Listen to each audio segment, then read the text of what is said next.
हम लोग वर्ब के बारे में पढ़ेंगे। वर्ब का बहुत छोटा चीज़ आज समझाने वाले हैं, समझने वाले हम लोग कि वर्ब क्या होता है। वर्ब के डेफिनेशन को लेकर अक्सर लोग कंफ्यूज रहते हैं। हम लोग डेफिनेशन ऑफ वर्ब को क्लियर करेंगे कि वर्ब क्या है। वर्ब का वर्ब जिसको हिंदी में हम लोग क्रिया कहते हैं, इसका डेफिनेशन यहाँ हम लोग देखेंगे वर्ब क्या है। कुछ लोग कहते हैं verb is an action word, action word, doing word, ऐसा बोल देते हैं। एक्शन वर्ड है, डूइंग वर्ड है, लेकिन यह कंप्लीट डेफिनेशन नहीं है। जैसे लिख दिया जाए आई हैव ए काऊ, तो यहाँ हैव वर्ब है लेकिन एक्शन नहीं है।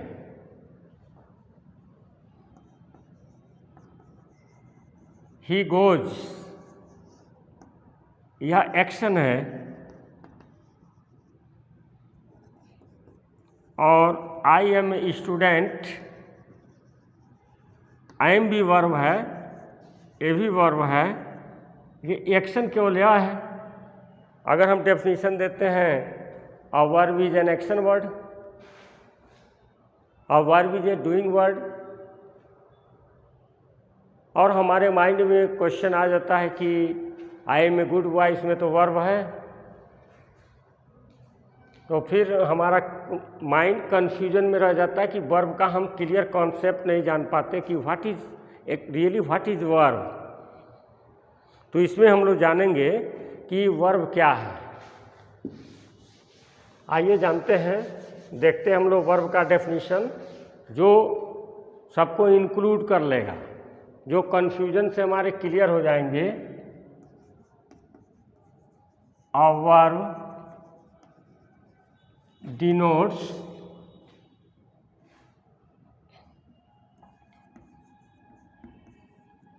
existence,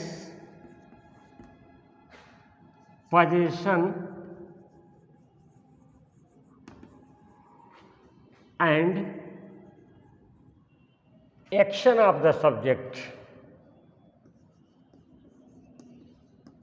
Action of the subject.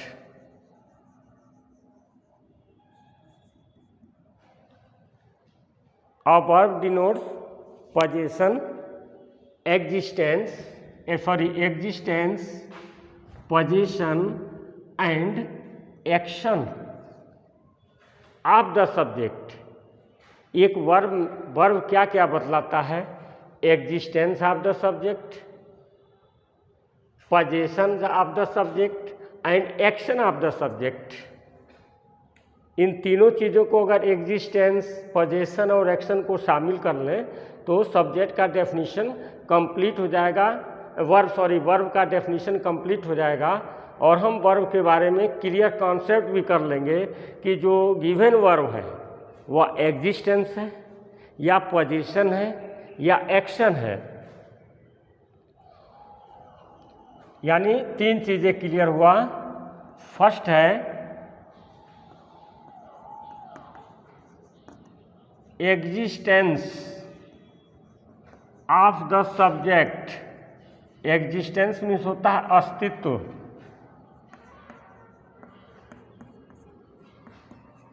कर्ता का अस्तित्व या होना, यानी ये सब्जेक्ट के बारे में बतलाएगा, यह सब्जेक्ट के बारे में बतलाएगा।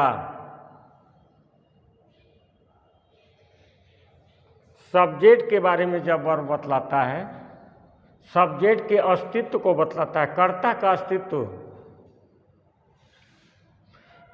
इस वर्ब को लिखते हैं बी वर्ब एग्जिस्टेंस बतलाता है, जिसका होता है is, am, are, was, were existence बतलाने वाली क्रिया है।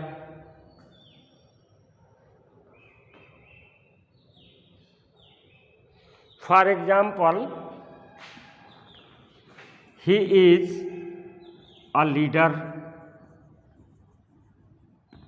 इज जो है ये सब्जेक्ट के अस्तित्व के बारे में बतला रहा है, इसलिए इसको कहेंगे एग्जिस्टेंस। यानी बी से या कि वह एक नेता है या महात्मा गांधी एक महान देशभक्त थे। थे शब्द महात्मा गांधी के बारे में बतला रहे, उसकी इंग्लिश होगा was. Mahatma Gandhi was a great leader, a great patriot. Be से बनाते हैं जब वह क्रिया, जैसे जब हाय हुआ क्रिया, ट्रांसलेशन में और क्लियर होगा, जब हाय हूँ है क्रिया एग्जिस्टेंस बतला रही हो,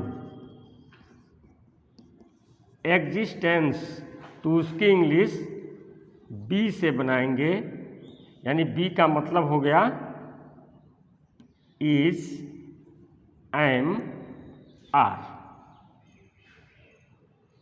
एग्जिस्टेंस। उसी तरह था थे थी क्रिया एक्सीडेंट एग्जिस्टेंस बतलाएगी, था थे थी ये भी एग्जिस्टेंस बतलाएगी। अगर तो इसके लिए बी रूप लगाएंगे और बनाएंगे वाज वर। तो एग्जिस्टेंस बतलाने के लिए सब्जेक्ट के बारे में, सब्जेक्ट का होना, कर्ता के अस्तित्व बतलाने के लिए बी वर्ब लगाते हैं। तो फर्स्ट थिंग हो गया अ वर्ब डिनोट्स एग्जिस्टेंस। दूसरा है position of the subject. Be है पोजीशन। पोजीशन शब्द बहुत पॉपुलर है, इसको कहते हैं पोजीशन ऑफ द सब्जेक्ट। यानी कर्ता का संबंध या अधिकार क्रिया बतलाती है पोजीशन। ये माइंड में हमको रखना पड़ेगा कि हैं हुए था थे दिया है तो वह सब्जेक्ट के लिए प्रयोग किया, सब्जेक्ट का एग्जिस्टेंस बतला रही है या वो पोजीशन बतला रही है। अगर पोजीशन या कर्ता का अधिकार बतला रही है तो उस वर्ब को हैव कहते हैं। हैव, हैव वर्ब जो है वह पोजीशन बतलाता है जिसके फॉर्म होते हैं। यदि प्रेजेंट फॉर्म ले लेंगे हैव का तो हो जाएगा हैज हैव, और पास्ट फॉर्म लेंगे तो हैड हो जाएगा। फ्यूचर में किसी भी वर्ब को बदलना, जैसे बी को फ्यूचर में बदलना हो तो विल बी शैल बी, इसके पहले विल शैल टैग कर देंगे। यदि इसको बदलना है तो विल हैव शैल हैव कर देंगे। तो पोजीशन बतलाने के लिए हैव वर्ब होता है। दो वर्ब जाने हम लोग, एक जाने बी और दूसरा जान गए हैव वर्ब। जैसे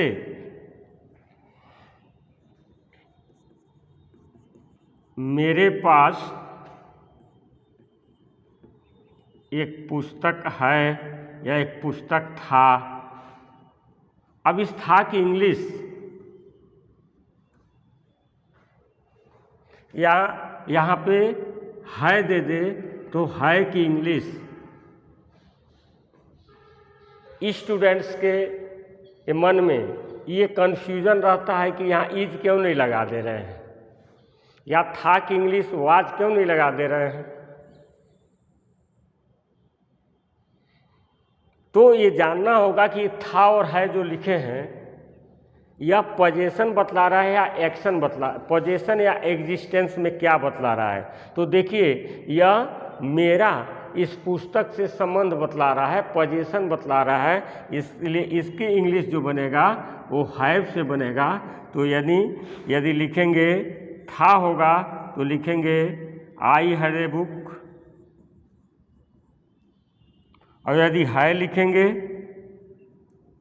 तो आई हैव ए बुक।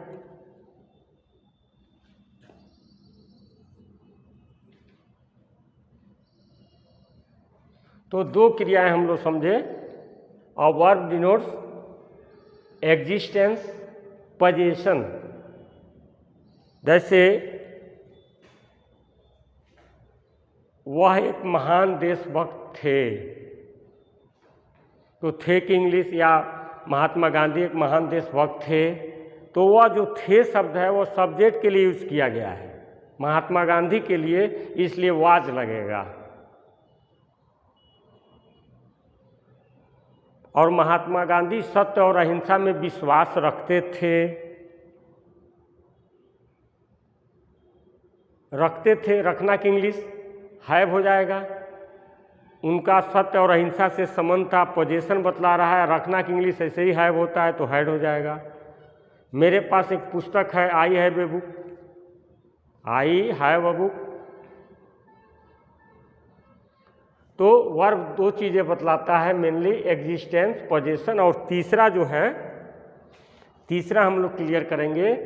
तीसरा उम्मीद करते हैं कि ये डेफिनेशन समझ रहे होंगे आप लोग।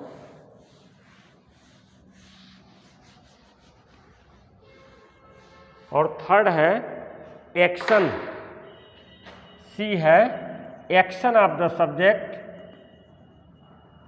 Action of the subject, subject के कार्य को,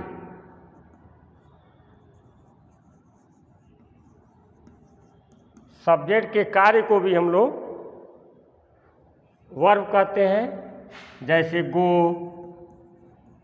राइट, रीड, ऐसे बहुत से वर्ब्स हैं।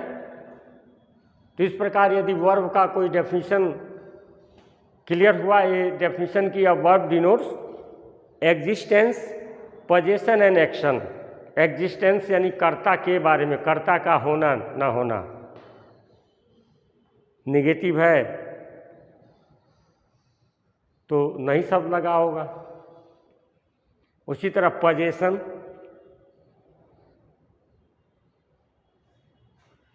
पोजीशन के लिए हैव से बनाएंगे, और एक्शन है तो एक्शन से, टेंस से रिलेट कर दें उसको, टेंस के अनुसार बनेगा। यानी हम सीखे कि वर्ब का definition, complete definition, clear definition क्या सीखे कि a verb denotes existence, position and action of the subject. तो यह वर्ब का डेफिनेशन आपको बताया गया कि वर्ब में तीन चीज़ें आता है, एग्जिस्टेंस, पोजीशन एंड एक्शन। फिर एक बार देखिए बी, दूसरा आ गया हैव, और तीसरा आ गया एक्शन। इसमें डू भी आ सकता है, डू ऑक्सिलरी भी है, और डू मीन्स करना भी होता है। तो ये तीन चीज़ से बी हैव से बनता है। बी और हैव दोनों को जोड़ दीजिएगा, be have, be have and action. Be का फॉर्म, हैव का फॉर्म। ये कॉन्सेप्ट क्लियर होगा तभी हम ट्रांसलेशन कर सकते हैं, नहीं कॉन्सेप्ट क्लियर होगा तो हमसे ट्रांसलेशन नहीं होगा। हम कन्फ्यूजन में रहेंगे कि जो वर्ब आया है वह क्या है। तो उम्मीद करते हैं कि डेफिनेशन ऑफ द वर्ब समझ गए होंगे। नेक्स्ट वीडियो में इसमें आगे बताया जाएगा आपको।